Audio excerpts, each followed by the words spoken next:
أما بعد فأعوذ بالله من الشيطان الرجيم بسم الله الرحمن الرحيم هل أتاك حديث الغاشية وجوه يومئذ خاشعة عاملة ناصبة تصلى نارا حامية تسقى من عين آنية ليس لهم طعام إلا من ضريع لا يسمن ولا يغني من جوع صدق اللہ العظیم.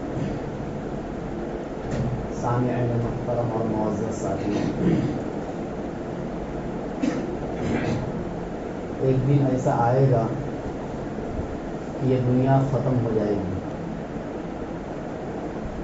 اور اس حقیقت کو کوئی مانے یا نہ مانے، لیکن اللہ تعالیٰ نے قرآن کریم میں بار بار اس کو بیان کیا، اور اس طریقے سے بیان کیا، اتنے یقین کے ساتھ، اتنی پختگی کے ساتھ اللہ نے بیان کیا کہ اتنے پختگی کے ساتھ کسی اور چیز کو اللہ نے قرآن کریم میں بیان نہیں کیا. بیان کرنے کا انداز اللہ کا قیامت کے بارے میں ایسا ہوتا ہے جیسے کہ یہ واقعہ ہو چکا، حالانکہ ابھی ہوا نہیں ہے، لیکن جو چیز بہت یقینی ہوتی ہے اس کو اسی طریقے سے بیان کیا جاتا ہے. سورۃ الغاشیہ قرآن کریم میں ایک سورہ ہے. اللہ تعالیٰ نے اس سورت کے اندر بھی پہلے قیامت کا نام لیا، اور اس کے بعد یہ فرمایا کہ قیامت آنے کے بعد دو ہی قسم کے لوگ بچیں گے. ایک وہ لوگ ہوں گے جو جہنم میں جائیں گے، اور ایک وہ لوگ ہوں گے جو جنت میں جائیں گے. چاہے دنیا میں ہزاروں فرقے ہوں، ہزاروں جماعتیں ہوں، قیامت کے دن دو گروہ میں بٹ جائیں گے، جہنم میں جانے والے لوگ اور جنت میں جانے والے لوگ. اللہ نے اس صورت میں یہی بیان فرمایا کہ جو لوگ جہنم میں جائیں گے انہیں کن کن سزاؤں سے گزرنا پڑے گا، اور جو لوگ جنت میں جائیں گے انہیں کن کن نعمتوں سے نوازا جائے گا. یہ اللہ نے اس صورت میں بہت ہی تفصیل کے ساتھ بیان فرمایا. چنانچہ اللہ فرماتے ہیں حل اتاک حدیث الغاشیہ، اے پیغمبر کیا آپ کے پاس غاشیہ کی خبر پہنچی؟ یہ غاشیہ قیامت کا نام ہے. اللہ تعالیٰ نے قیامت کو الگ الگ ناموں سے قرآن میں پکارا ہے. کہیں فرمایا الحاقۃ ملحاقہ، ثابت ہونے والی چیز. اور ثابت ہونے والی چیز کیا ہے؟ اور پھر فرمایا آپ کو کیا معلوم کہ ثابت ہونے والی چیز کیا ہے؟ دیکھو قیامت کو بیان کرنے کا انداز اللہ کا، دیکھو یعنی وہ ایسی چیز ہے جو ثابت ہو چکی ہے، اس میں شک کرنے کی بالکل بھی ضرورت نہیں ہے. کہیں فرمایا القاریہ، کھڑکھڑانے والی چیز. مل قاریہ، اور وہ کھڑکھڑانے والی چیز کیا ہے؟ وما ادراک مل قاریہ، اور آپ کو کیا معلوم کہ وہ کھڑکھڑانے والی چیز کیا ہے؟ پھر آگے اس کے اوصاف بیان کیے کہ جب وہ دن آئے گا تو پہاڑ روئی کی طرح اڑے گا، انسان تتلیوں کی طرح اڑے گا. آگے اللہ نے اس کے اوصاف بیان کیے. کہیں فرمایا اذا وقعت الواقعہ، جب واقع ہونے والی چیز واقع ہو جائے گی. تو واقعہ بھی قیامت کا ایک نام ہے. فرمایا اقتربت الساعہ، قیامت قریب آ گئی. اور یہاں پر اللہ نے نام دیا غاشیہ کہ حل اتاک حدیث الغاشیہ، کیا آپ کے پاس اس غاشیہ کی خبر پہنچی؟ غاشیہ کا مطلب ہوتا ہے ایسی آفت، ایسی مصیبت جو سب پر چھا جائے گی. غاشیہ کا معنی چھا جانا. چونکہ قیامت کا منظر ایک ایسا منظر ہوگا کہ اللہ کی ذات کے علاوہ مخلوق جس کو کہا جاتا ہے اس میں سے کوئی بھی چیز نہیں بچے گی. حتیٰ کہ فرشتوں کو بھی موت آئے گی، یا آسمان اور زمین سب فنا ہو جائیں گے، انسان اور جنات اور شیاطین سب کو اس دن موت آ جائے گی اللہ کی ذات کے علاوہ. کہ کل من علیہ فان، ہر چیز فنا ہو جائے گی. وَيَبْقَى وَجْهُ رَبِّكَ ذُو الْجَلَالِ وَالْإِكْرَامِ، آپ کے رب کی ذات باقی رہ جائے گی. تو فرمایا وہ ایسی آفت ہوگی جو سب پر چھا جائے گی. اس دن ہوگا کیا؟ پھر آگے اللہ نے اس کو بیان کیا کہ جب قیامت کا منظر آئے گا، ساری دنیا پہلے فنا ہو جائے گی، فنا ہو جانے کے بعد اللہ اعلان کریں گے کہ لمن الملک اليوم، آج کس کی حکومت ہے؟ دنیا میں ہر آدمی کہتا تھا میری حکومت ہے، یہ زمین میری ہے، یہاں سے وہاں تک کا مالک میں ہوں۔ یہ عارضی حکومت ہے، فنا ہو جانے والی حکومت ہے، جس کا وارث اللہ نے ہم میں سے کسی کو بنا دیا، اللہ ہی نے بنایا۔ لیکن اس زمین کا حقیقی مالک اور پوری دنیا کا حقیقی مالک تو اللہ ہے۔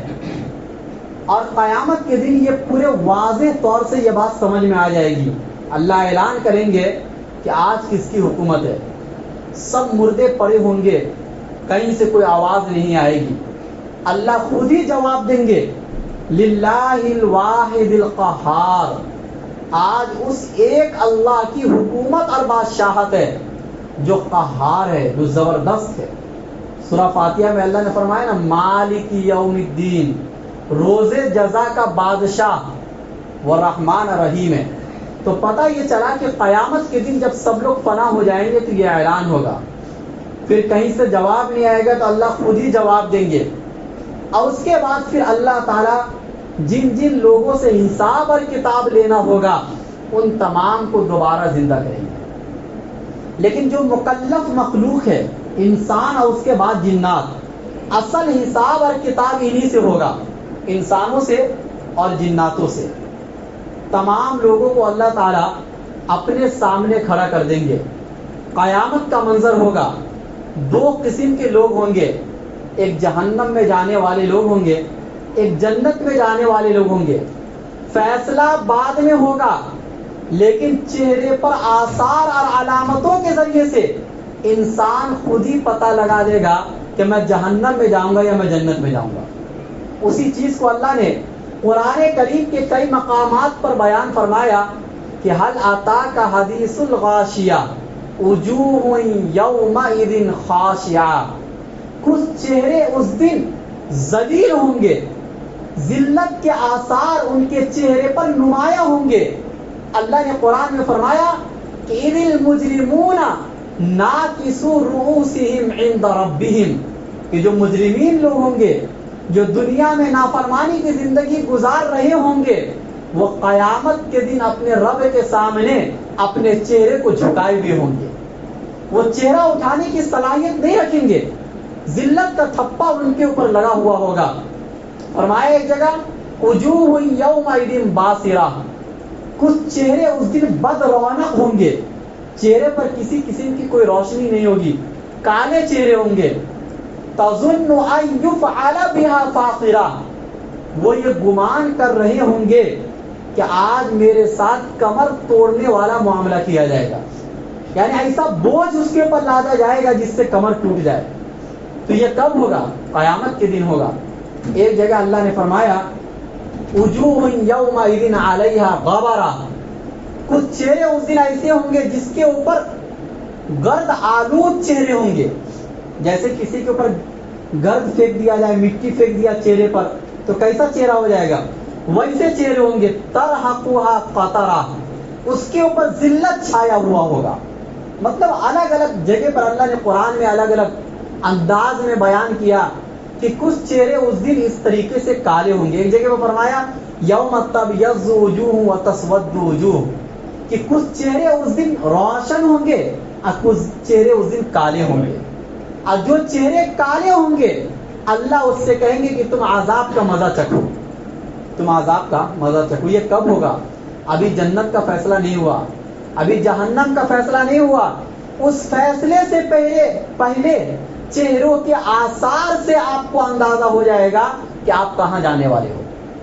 چنانچہ اعلان ہوگا قیامت کے دن وَامْتَازُوا الْيَوْمَ أَيُّهَا الْمُجْرِمُونَ، کہ آج مجرمین الگ ہو جائیں، نیکی کرنے والے الگ ہو جائیں گے اور مجرمین الگ ہو جائیں گے، دونوں کی پہچان الگ ہو جائیں گی۔ حدیث میں آتا ہے کہ جو مومن لوگ ہوں گے اور جو ہمیشہ نماز پابندی سے پڑھتے تھے دنیا کے اندر، قیامت کے دن ان کے اعضائے وضو چمکتے ہوں گے، یہ وضو کے جو اعضاء ہیں یہ چمک رہے ہوں گے۔ اللہ کے نبی صلی اللہ علیہ وسلم نے فرمایا انہی علامتوں کے ذریعے سے میں اپنی امت کو پہچان لوں گا، انہی علامتوں کے ذریعے سے میں اپنی امت کو پہچان لوں گا۔ چنانچہ پھر صحابہ کرام جب وضو کرتے تھے تو بہت رگڑ رگڑ کر وضو کرتے تھے اور مکمل تمام اعضاء کو دھویا کرتے تھے، حتیٰ کہ حضرت ابو ہریرہ رضی اللہ تعالیٰ عنہ تو یہاں تک دھویا کرتے تھے، یعنی جو ہاتھ دھونے کی حد ہے اس سے بھی زیادہ آگے بڑھ کر وہ دھویا کرتے تھے۔ یہ ان کا اپنا ذاتی عمل تھا، یہ امت کے لیے نہیں ہے۔ صحابی کا کوئی بھی عمل ذاتی کبھی کبھی ہوتا ہے، وہ ان کے حق میں برحق مانا جائے گا، امت کے حق میں تو وہی مانا جائے گا جو اللہ کے نبی صلی اللہ علیہ وسلم نے کرنے کو کہا ہے۔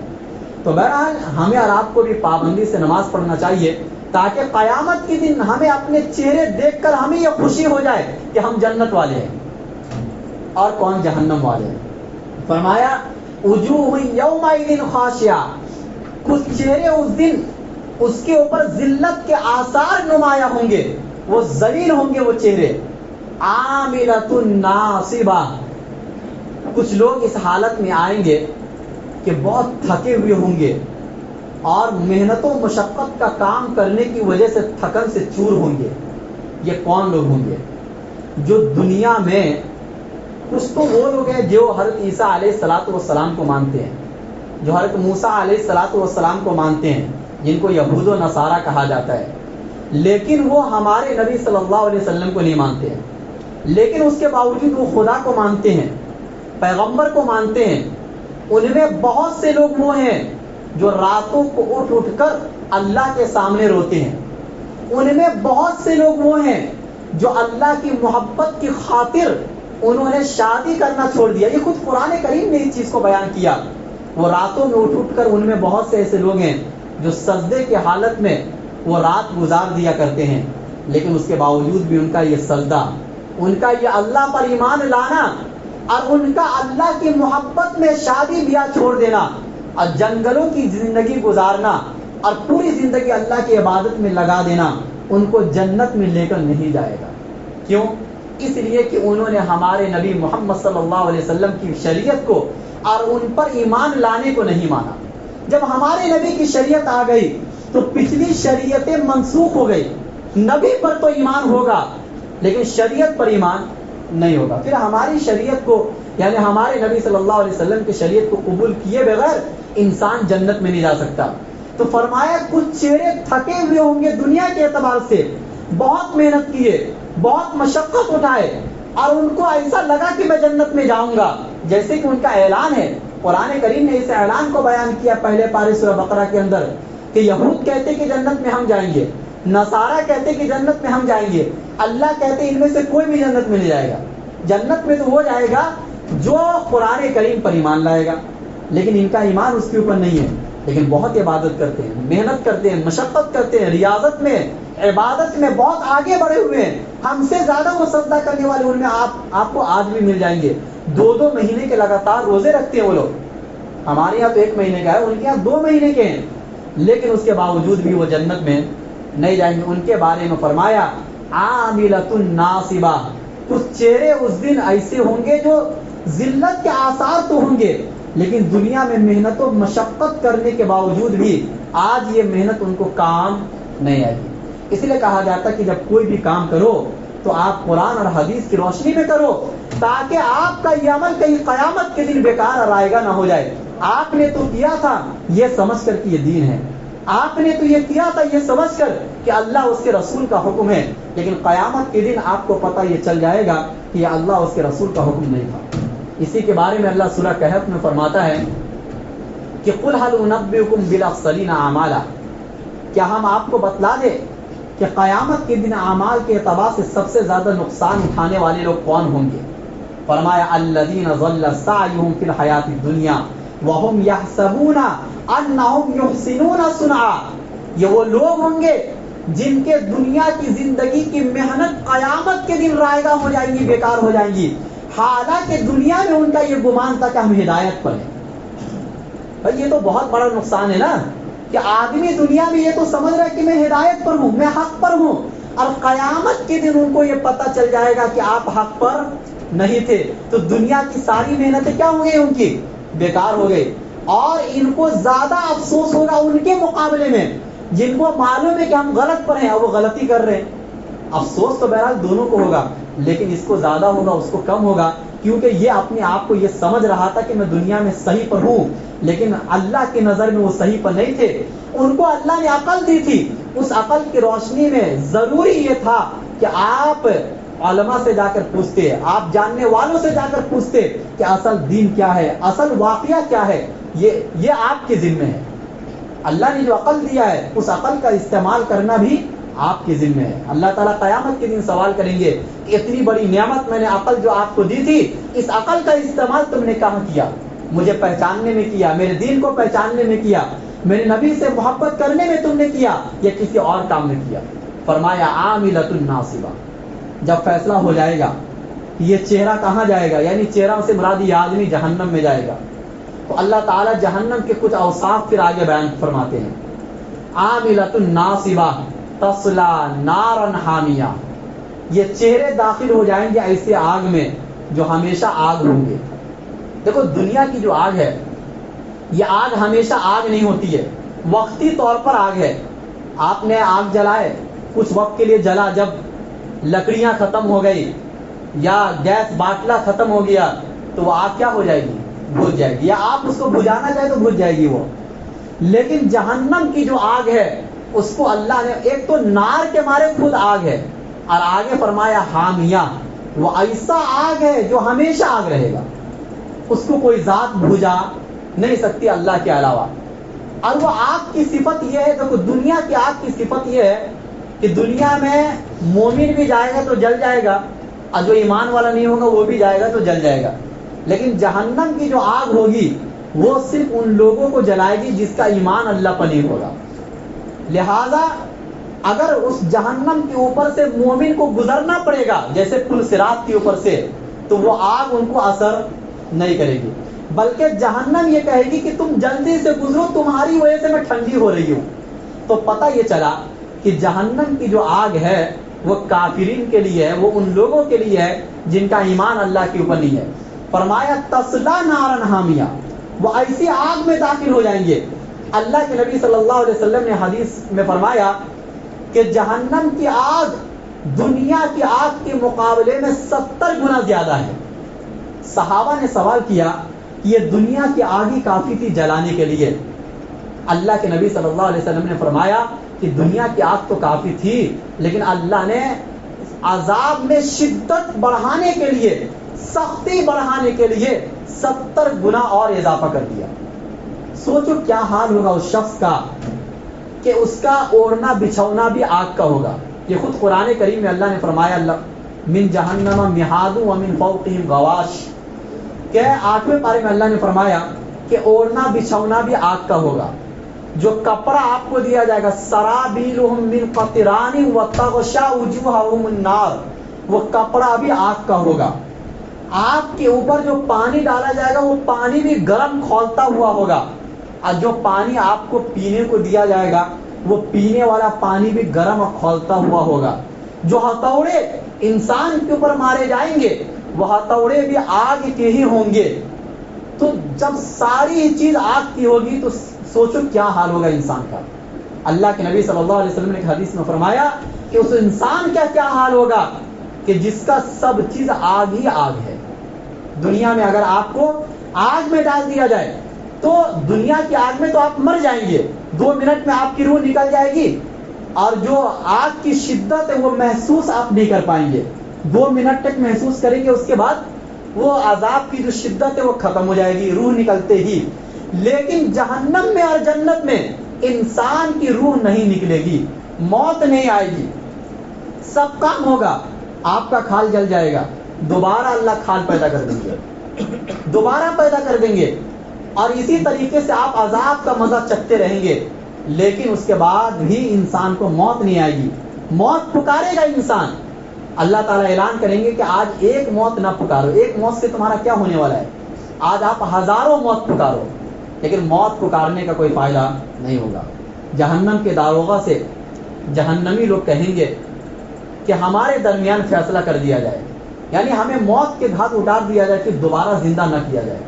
اللہ تعالیٰ فرمائیں گے وہ جو فیصلہ ہونا تھا وہ ہو چکا، وہ ایک مرتبہ دنیا میں آپ کو موقع ملا، بس وہ ایک آخری موقع تھا، دوبارہ موقع ملنے والا نہیں۔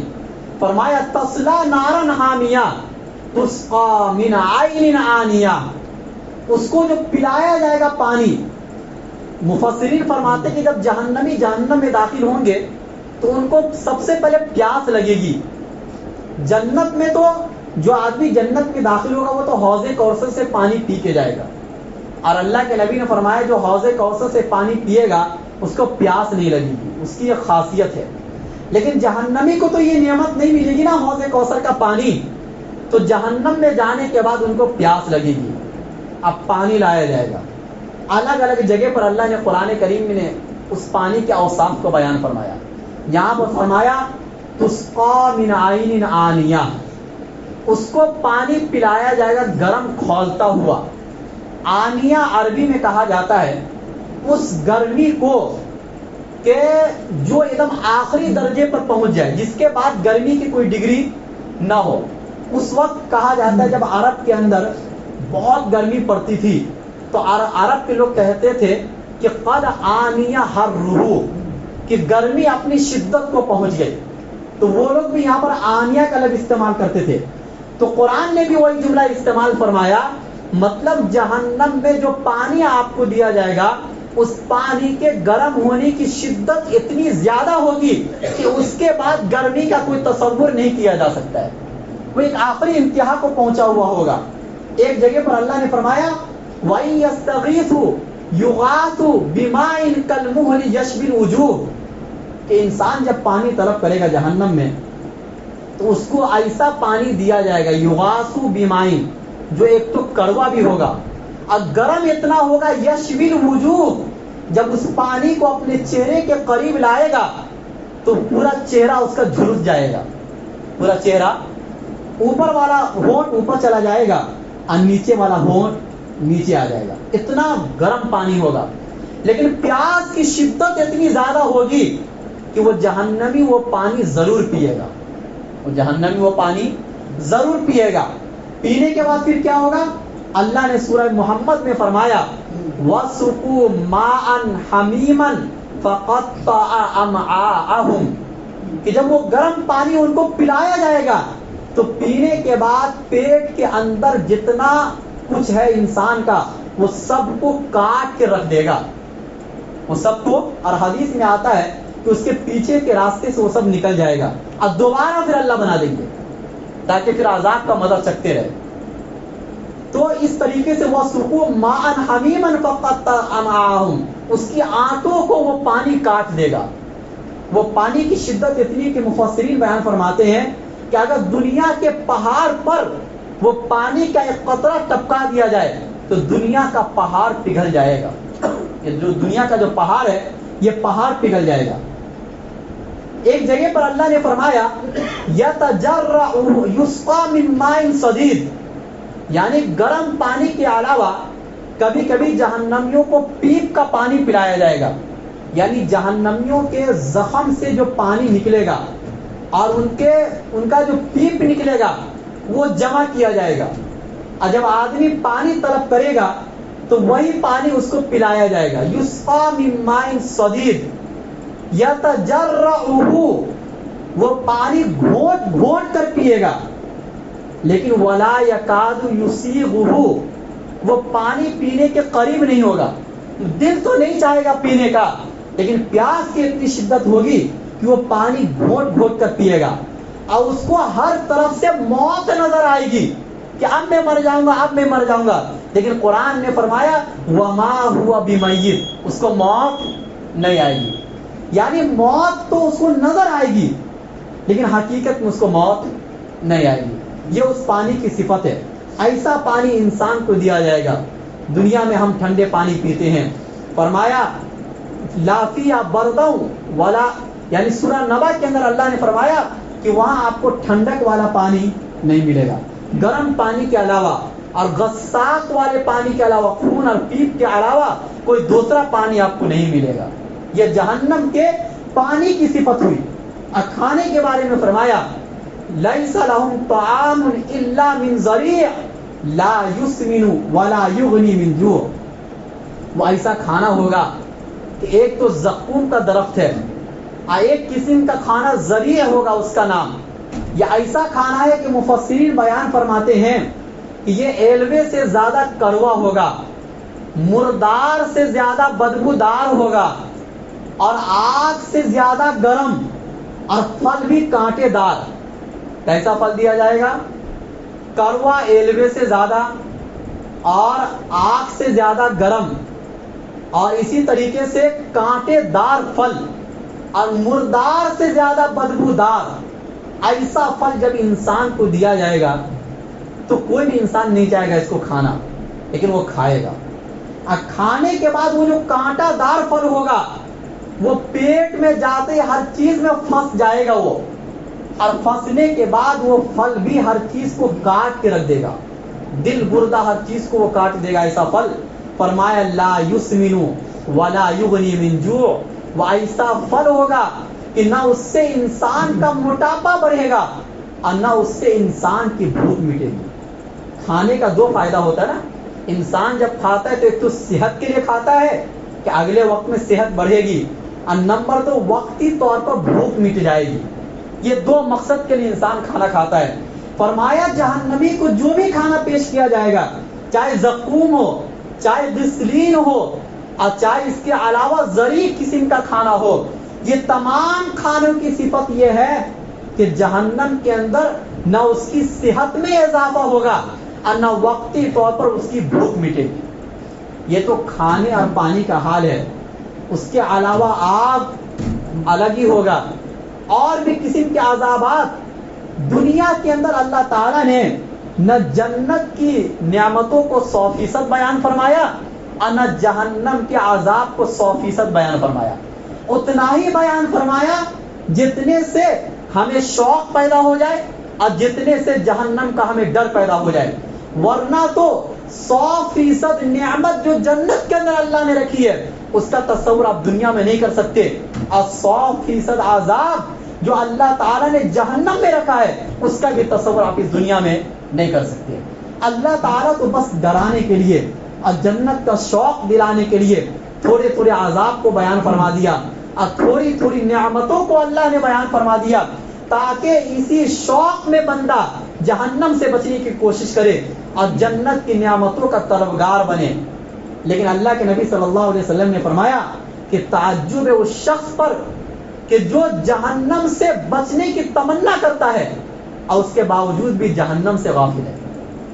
التعجب ہے اس شخص پر بھی جو جنت کا طلبگار ہے لیکن اس کے باوجود بھی جنت والے اعمال سے وہ غافل ہے. بھائی ہم اور آپ ہمیشہ جہنم سے بچنے کی دعا بھی کرتے ہیں اور جہنم سے بچنے کی کوشش بھی کرتے ہیں اور جنت کے طلبگار ہیں، لیکن اس کے باوجود بھی ہمارے اعمال نہ جہنم سے بچنے والے ہیں اور نہ جنت میں لے جانے والے ہیں. گناہ پر گناہ بھی ہو رہے ہیں اور نیکی کرنے کی بھی توفیق نہیں. بھائی نیکی آپ کو جنت میں لے جائے گی اور گناہوں سے بچنا آپ کو جہنم سے بچائے گا، لیکن ان میں سے دونوں کام ہمارے اندر نہیں ہے. گناہ بھی کر رہے ہیں اور نیکی بھی نہیں کر رہے ہیں تاکہ نیکی کرنے کی وجہ سے وہ گناہ مٹ جائے. ہمارے اندر دونوں نہیں ہے. تو ہمیں اور آپ کو جہنم کے یہ عذاب جو بیان کیے گئے اس کو سن کر یہ دل میں تمنا ہونا چاہیے کہ آج سے ہم جہنم سے بچنے کی کوشش کریں، کیونکہ وہ عذاب میں جب انسان داخل ہو جائے گا تو دوبارہ وہ نکل نہیں سکتا ہے. بس یہ دنیا کی زندگی ایک آخری موقع ہے، پہلا موقع اور آخری موقع ہوتا ہے یہ دنیا. بہت سے لوگ بولتے ہیں کہ دنیا میں پہلے کوئی بھی کام انسان جب شادی دیا کرتا ہے تو یہ کہتا ہے انسان کہ بھائی پہلی مرتبہ تو شادی کر رہے ہیں، ابھی انجوائے نہیں کریں گے تو کب کریں گے. تو بھائی یہ دنیا انجوائے کی جگہ نہیں ہے، یہ دنیا عیاشی کی جگہ نہیں ہے، یہ دنیا آپ کے خواہش کی پوری ہونے کی جگہ نہیں ہے، یہ دنیا آپ کے ہر تمنا کی پوری ہونے کی جگہ نہیں ہے. اللہ قرآن میں فرماتا ہے عمل انسان ہی ما تمنا، کیا انسان کی ہر تمنا اس دنیا میں پوری ہو سکتی ہے؟ نہیں ہو سکتی ہے. تمنا کی پوری ہونے کی جگہ، عیاشی کی جگہ، ہر خواہش کے پوری ہونے کی جگہ جنت ہے. دنیا میں تو نہیں ہو سکتا، کیونکہ دنیا میں انسان کے جسموں میں جو اللہ نے صلاحیت دی ہے وہ ایک لمٹ میں دی ہے. آپ ہر نعمت سے بھی مکمل فائدہ نہیں اٹھا سکتے ہیں، کسی بھی نعمت سے آپ مکمل فائدہ نہیں اٹھا سکتے. آپ کو بھوک لگی ہے تو تھوڑا سا آپ نے مزیدار کھانے کھا لیے, لیکن جب بھوک مٹ گئی تو دوبارہ آپ کو کھانا کھا سکتے ہیں؟ نہیں کھا سکتے. ایک لمٹ ہے. لیکن جنت میں ایسا نہیں ہوگا. جنت میں آپ نے پیٹ بھر کر کھانا کھایا اور دوسرے منٹ میں آپ کو پھر خواہش ہوئی, پھر آپ کھا لیے. جنت میں تو یہ ہوگا نا, تو خواہش پوری ہونے کی جگہ ہے. لیکن دنیا میں تو ایسا نہیں ہوگا. تو دنیا میں جب آپ ایک لمٹ میں بنائے گئے ہیں تو لمٹ میں رہ کر زندگی گزارو اور اللہ کے حکموں کے مطابق زندگی گزارو. اللہ تعالی ہم سب کو جہنم سے بچنے کی توفیق نصیب فرمائے. آگے ہو جاؤ, جگہ بنا دو.